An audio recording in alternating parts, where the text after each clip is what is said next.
Donc là les Frenchies, on va faire l'hyperlapse. Donc je vais vous faire voir un petit peu la technique utilisée.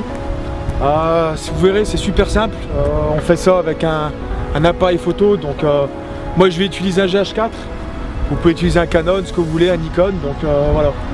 Donc là vous avez vu le plan déjà du Zénith. Donc je vais vous faire voir comment on va faire. Donc voilà, Zénith de Saint-Étienne. On va installer le matos et puis je vais vous faire voir la technique, vraiment les termes techniques. Hein.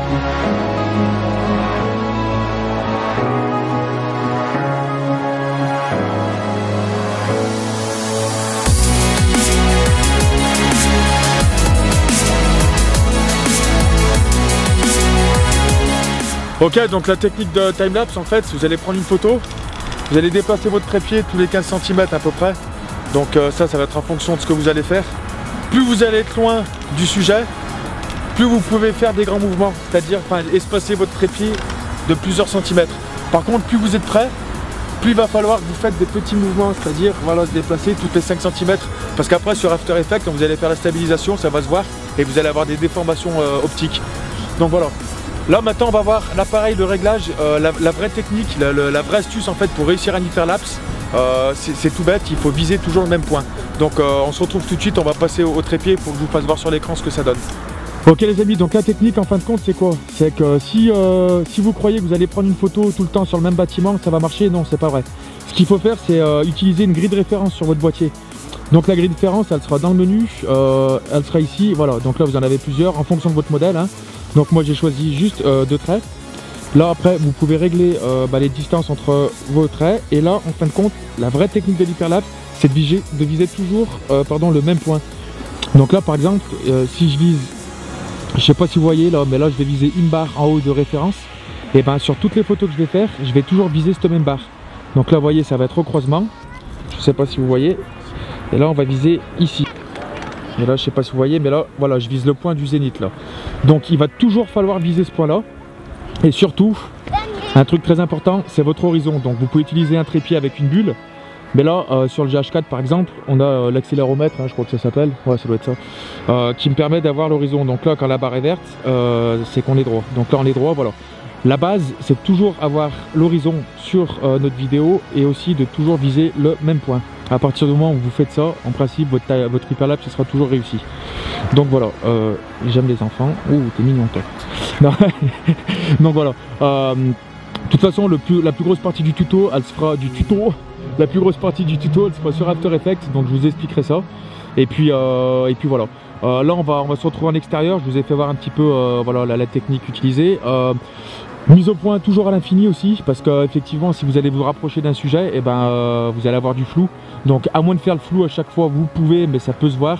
Mettez-vous à l'infini, faites une mise au point avant, hein, n'hésitez pas à aller près du bâtiment ou le plus loin du bâtiment pour faire l'intermédiaire entre les deux. Et une fois que vous avez fait ça, en principe, c'est bon. On se rejoint tout de suite, salut. Donc il y a plusieurs techniques pour avoir une sensation de profondeur. La première, c'est juste de faire un travelling facial. Donc tu pointes sur ton truc, tu vas tout droit et puis tu auras juste la sensation d'avoir un gros travelling. Plus t'es pas, tu vas les faire lent. Plus l'effet va être prononcé, parce que s'il suffit que tu aies un petit peu de nuages, les nuages vont aller très très vite et toi ton mouvement il va aller très lent. Donc un pas égale une photo. Tu fais ton pas, tu fais ta photo. Il y a un truc qu'il faut savoir, c'est que vous pouvez faire aussi des espèces de panoramiques. Vous l'avez vu sur la vidéo, je vais laisser un exemple là, en fonction de ce que je vais faire sur le montage. Mais vous pouvez faire du gauche-droite tout en toujours pointant le même sujet, toujours avec votre grille de référence, vous pointez vraiment toujours le même point. Et comme ça sur la stabilisation d'After Effects, il calculera beaucoup moins et puis ça passera mieux, il n'y aura pas de déformation. La distance entre les pas, ça c'est en fonction de la distance que vous voulez faire. Après il y a une technique, vous prenez une ficelle, vous accrochez une craie, vous l'accrochez à votre trépied. Comme ça vous aurez toujours la même distance, vous faites un trait au sol. Donc hop, et ainsi de suite, comme ça vous aurez 15 cm, 20 cm. Moi en principe, je ne sais pas si vous avez vu sur la vidéo, mais je me déplace, on va dire 25-30 cm, ça suffit largement. Plus un sujet va être loin, plus vous allez pouvoir faire des grands pas, parce que la profondeur, la vision de profondeur c'est pas la même. Par contre un sujet qui est beaucoup plus près, du style à 5 mètres ou à 10 mètres, déjà c'est trop près, mais là vous vous déplacez vraiment plus petit. Après si vous n'êtes pas feignant, parce que c'est très très long, hein, en plus quand il fait froid comme ça c'est chiant, mais plus vous faites de petits pas, plus vous faites de photos, plus il sera de qualité votre hyperlapse. Donc voilà. N'hésitez pas à avoir un temps avec des nuages, ça rend beaucoup mieux parce qu'on a vraiment la sensation de vitesse. S'il y a des gens, ça marche super bien aussi. Donc voilà. On se retrouve tout de suite maintenant pour les compositions sur After Effects et vous faire voir plus en détail comment ça fonctionne. Ok, donc là on se retrouve sur After Effects pour ceux qui l'ont. Malheureusement ça va être une étape qui va être obligatoire. Donc on va importer les photos, la séquence de photos que vous avez fait ou qu'on vient de faire. Donc là je vais prendre un autre exemple, c'est le sèche-cheveux de Casino à Saint-Etienne parce que je l'avais déjà sur l'ordinateur. Donc là, tuto, voilà. Donc vous sélectionnez la première photo, il va vous le reconnaître directement en tant que métrage, donc vous faites importer. Donc là vous avez votre séquence. Vous la prenez, vous la glissez dans une nouvelle composition, donc elle va se mettre en fonction de la résolution que vous avez utilisée. Donc là on est en 4K, en fin de compte, enfin non, on est en 4600 par 2005. Bref, donc là en fin de compte ça nous a mis toutes nos photos à la suite. Donc là j'étais à 25 cm de décalage. Donc on va voir tout de suite ensemble qu'il y a quand même pas mal de défauts au niveau de l'horizon, mais c'est pas grave justement, c'est par rapport à la stabilisation qu'on va faire qui va faire tout le jeu justement pour faire l'hyperlapse. Donc là je fais juste un mini rendu pour vous faire voir que c'est dégueulasse. Donc là vous pouvez voir que ça bouge pas mal. Ok, donc là vous voyez que sur ma vitesse réelle c'est complètement dégueulasse. Donc ça nous fait vraiment un truc qui sert à rien. Donc tout à l'heure je vous avais dit il faut que vous pointiez toujours le même sujet. Donc là en fin de compte j'ai pointé ce sujet ici là. Donc là je devais avoir une ligne là et une ligne là hein, sur ma grille de référence. Donc là moi j'ai pointé ce petit bout là.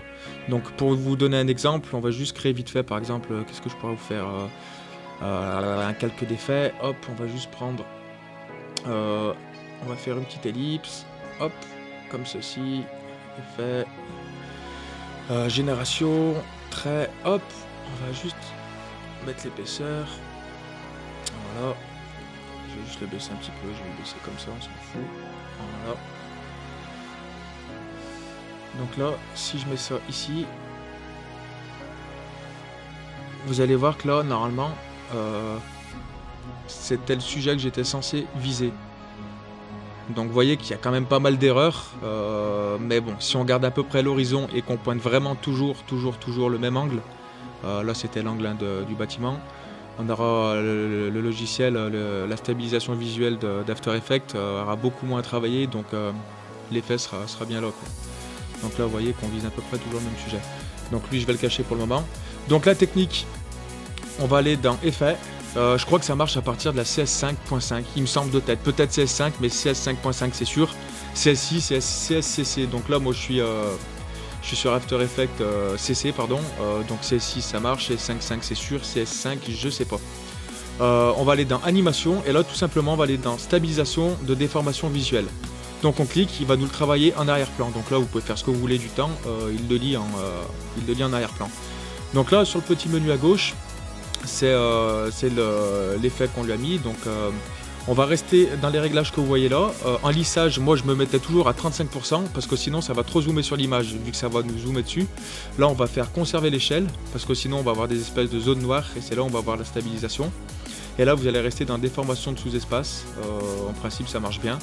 Et puis après échelle supplémentaire 100%, sur les bordures stabiliser, recadrer et échelle auto parce que sinon vous allez aussi avoir les bandes noires. Donc voilà, en fonction de votre stabilisation, si elle marche plus ou moins bien, vous allez régler le lissage. Donc plus vous allez monter, plus ça va zoomer, et plus vous allez descendre, moins il y aura de stabilisation, mais vous allez gagner sur le zoom, et vous allez avoir une image qui se rapproche de ce que vous avez filmé. Donc là on se retrouve dans 5 minutes, une fois que la stabilisation elle sera faite.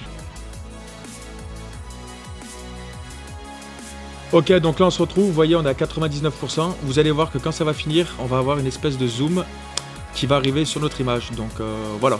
Donc là ça va zoomer très peu parce que plus on va être droit sur notre horizon, plus on va pointer les mêmes mouvements, enfin le même point de fuite, moins le logiciel aura besoin de travailler.